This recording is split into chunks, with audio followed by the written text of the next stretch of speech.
Good day everyone, I am Joshua Russel of Aspiras, and I am here to report about parts of memorandum. Number 1. The headings. All the materials above the first line of the body comprise the headings.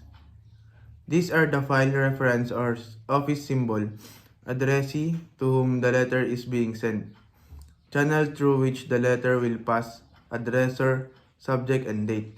So dito sa headings is nakalagay dito yung mga kung saan galing, yung halimbawa sa sa subject at saka yung date.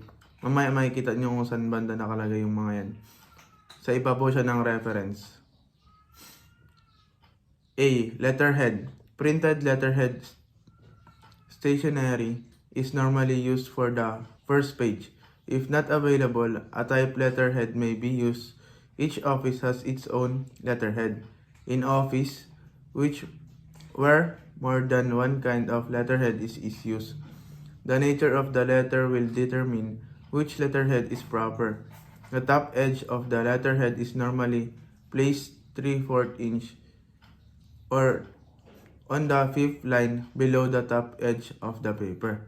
So dito sa letterhead, ito yung nasa karaniwang nakikita natin sa taas at saka banda sa gitna. So mayroon ako example dito, makikita nyo kung saan yung letterhead.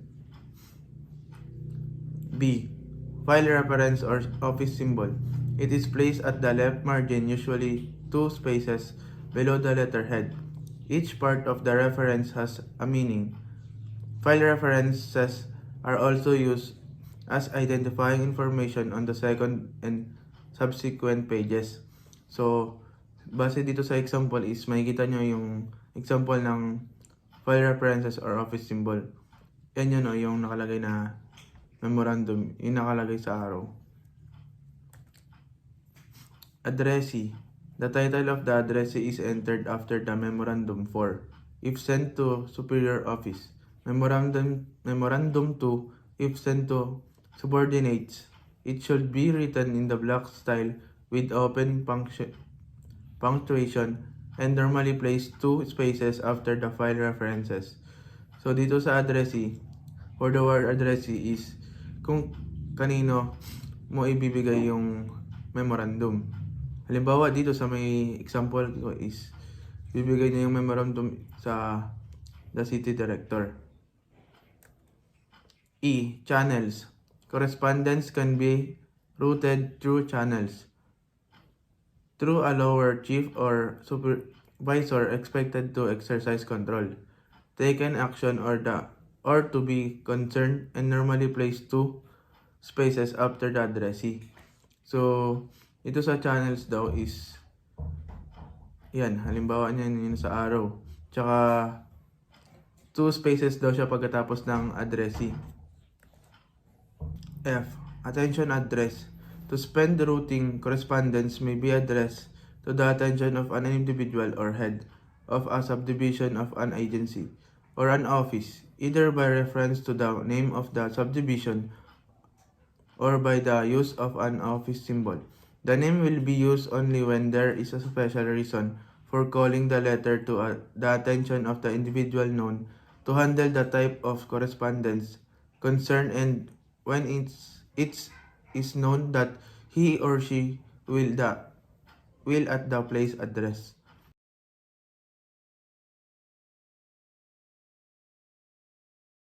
So base dito sa example ko is nakalagay siya doon banda sa may taas. Nakikita naman dyan. G. Subject. The subject line should contain not exceeding 10 words. It starts 2 spaces below the addressor. Title capitalization rules may be used. This means capital letter for the first letter and other important words, and small letter for the unimportant ones. When the subject extended 2 lines, the second line is blocked under the first letter of the first word in the subject. So, dito sa subject is kung para saan daw ba yung ginawa mong memorandum. Tapos nakalagay dito is dapat daw naka-caps lock yung unang letter. Tapos pagkatapos ng unang letter sa word is naka small letter na yung susunod. Halimbawa, inventory. Naka-capital yung letter I, tapos yung susunod is naka small letter na. So, dito sa example ko, yun yung nakalagay yung subject, yung naka-arrow. H, date. This refers to the date of signature and its place at the left portion of the page on the last line below the subject. The day and year are numerals and the month may be spelled out or abbreviated. If the month is abbreviated, the year may be shortened too. So, nakalagay dito sa may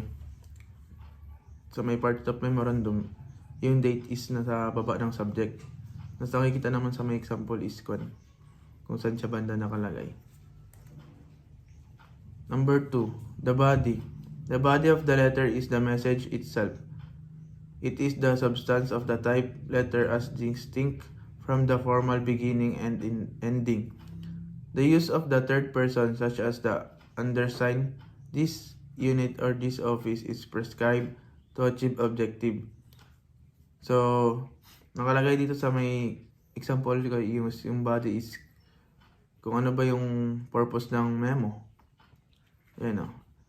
Memos are common types of business. Yan. Nakalagay sa may left side. Yun yung body. Paragraphing. When a letter consists of only one paragraph, the paragraph will not be numbered, although each sub-paragraph will be lettered if there are two or more. When there are two or more paragraphs, they will be numbered consecutively. The second succeeding lines will begin at the left margin. So, kung isa lang daw yung paragraph is wala siyang numbering. Kung two or more siya is meron siyang numbering.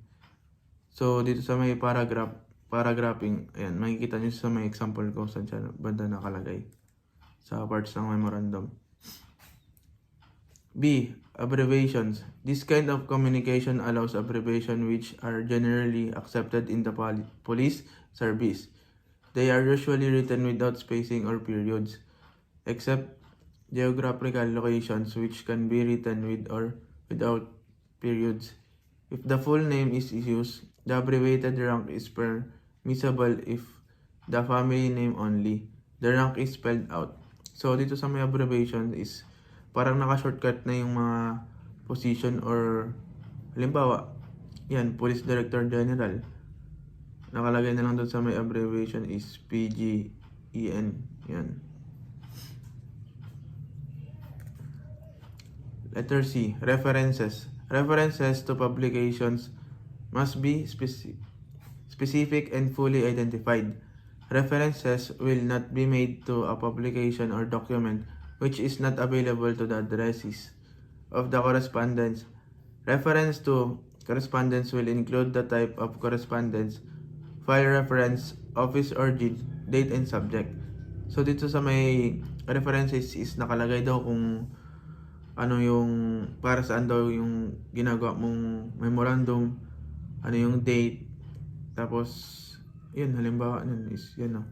Yun sa may example ko. Letter D, page numbering. The first page shall not be numbered. Silent pagination. Subsequent pages, including those on which endorsement are prepared, will be numbered consecutively. Beginning with the second page as 2, page number will be centered 1 inch from the bottom of the page. The numbering will stand by itself. It will not be set off by dashes, parentheses, or other punctuations.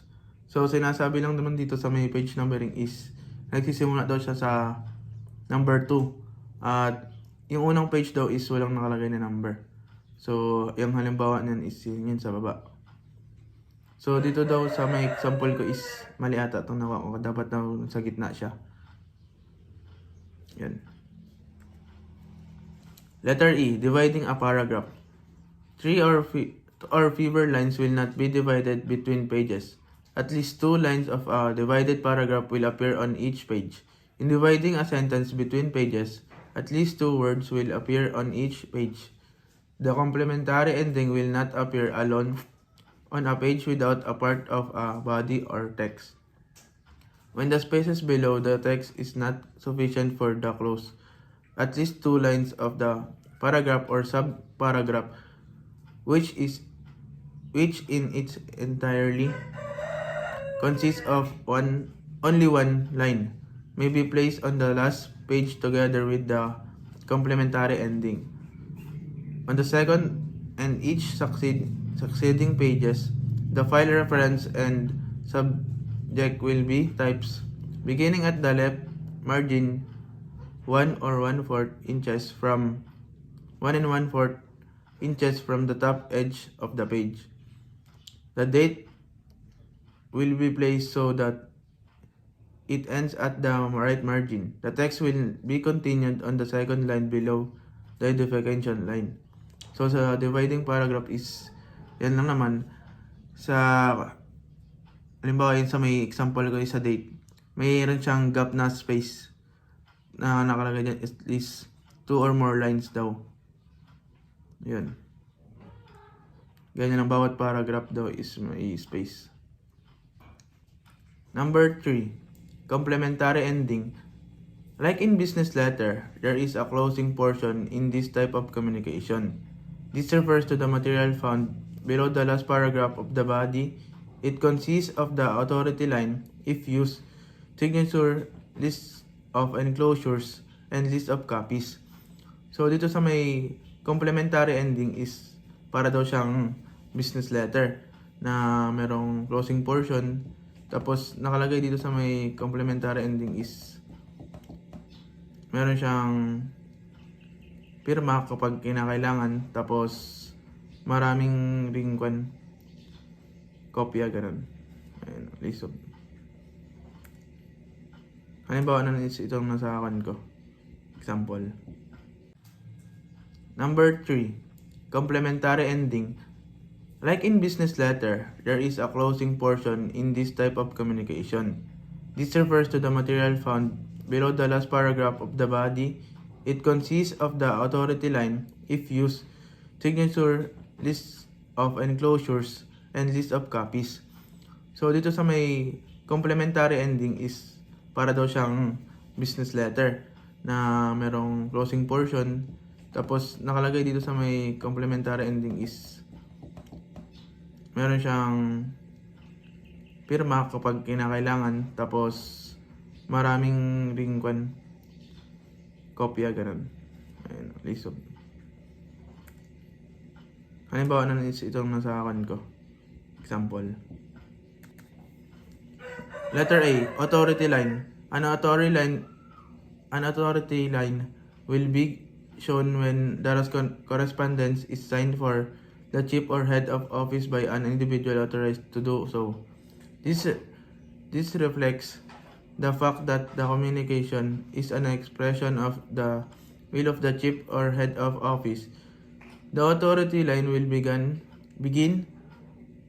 on the second line below the last paragraph, directly under the first letter of the first word of the preceding main paragraph. It is typed in a capital letter without abbreviation. Note, a staff officer may sign under the authority line only when authorized to do so. So, nakalagay lang dito is na nakalagay daw siya sa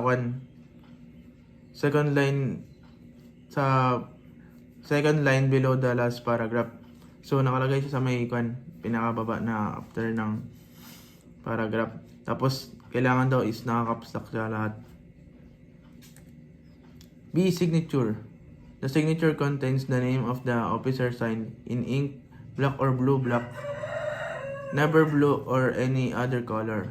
The name being typed, stamped or printed in capital letters, identical with the written name, the officer rank, or service and title on designation. So, nakalagay lang naman dito sa may signature is dapat daw caps lock lahat. Tapos yung ginamit mong ink ng ballpen are blue, black, or black. Tsaka nakalagay lang dito is na kailangan daw nakalagay yung rank ng kung sino yung pipirma. Yun. Tapos overprinted name daw. Letter C. Enclosures.